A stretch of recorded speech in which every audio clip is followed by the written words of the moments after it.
Welcome to our video introducing observation, feedback and target setting for student teachers through an educative lens.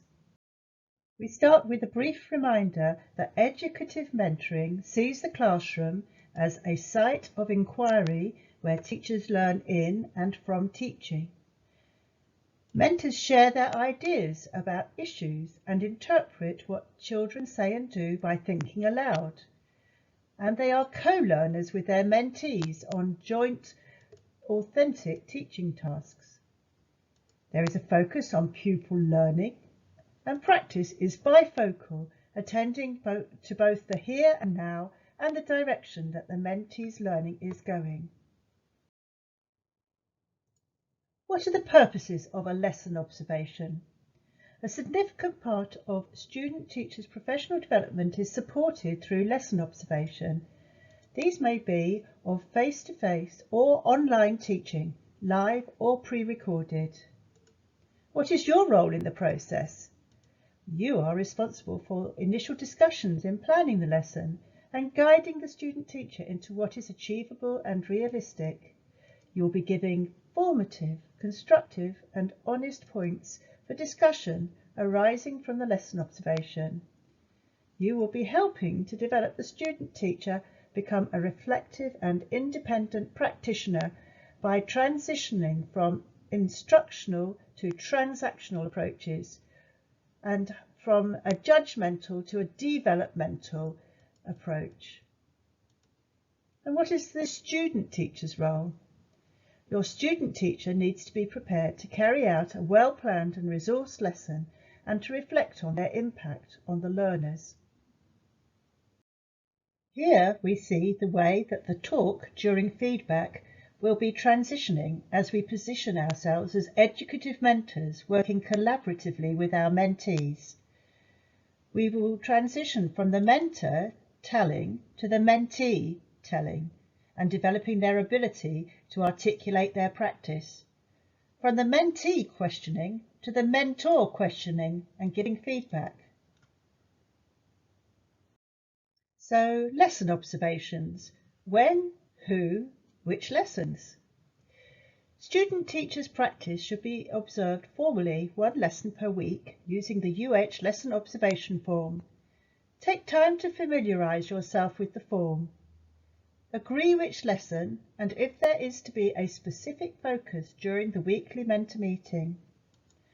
Over the training, ensure your student teacher is observed teaching classes across the age range and subjects in which they are training. For consistency, you will need to undertake the initial observations as the trained observer. You may need to arrange cover to be available. Over time, observations can be done by a range of qualified colleagues. The first section of the form should be completed by you. And during and after the lesson, you will be thinking about whether the pupils are knowing more, doing more, and remembering more from this lesson. The pre-lesson discussion should be a professional dialogue that paints a picture of what your student teacher will be teaching and how learners will be making progress. The tone should be one of mutual respect. If possible, time your discussion so that your student teacher can respond to any last-minute advice. Consider where this conversation takes place and the need for privacy. Keep your sunshine diagram handy to focus your comments across the breadth of the ITT core curriculum, concentrating especially on aspects that link in with your mentee's current learning.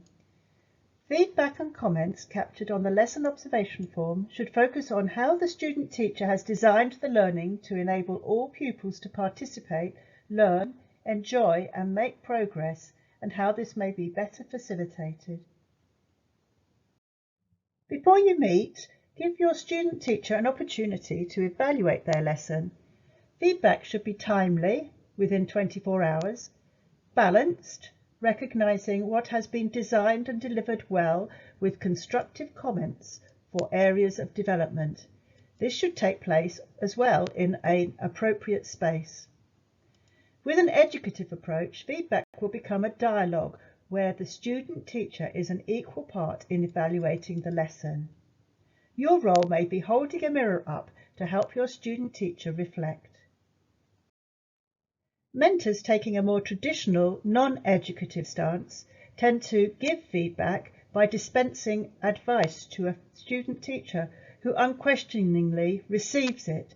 In contrast, educative mentors encourage their mentees to contribute to professional conversations and reflect on their practice using questions to probe the mentee's understanding.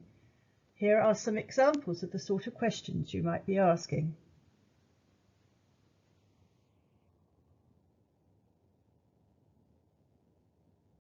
It is advisable to complete the strengths and areas for development sections together with the student teacher so they are encouraged to participate in a dialogue about their professional development as opposed to being told what they need to do.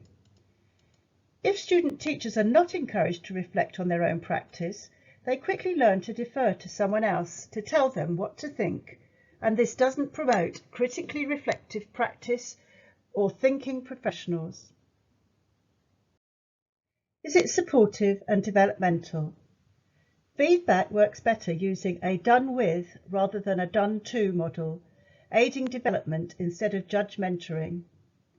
As an observer, remember, don't make assumptions, make it a reciprocal learning opportunity, focus on developmental support.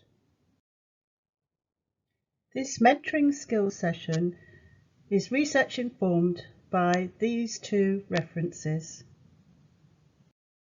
If you would like to go for the UH Educative Mentor certification, the details about this are in your handbook. It just involves self-review, a school endorsement and a professional learning conversation with your visiting tutor so that you can reflect on the key aspects that you have put into practice of educative mentoring this year. Thank you.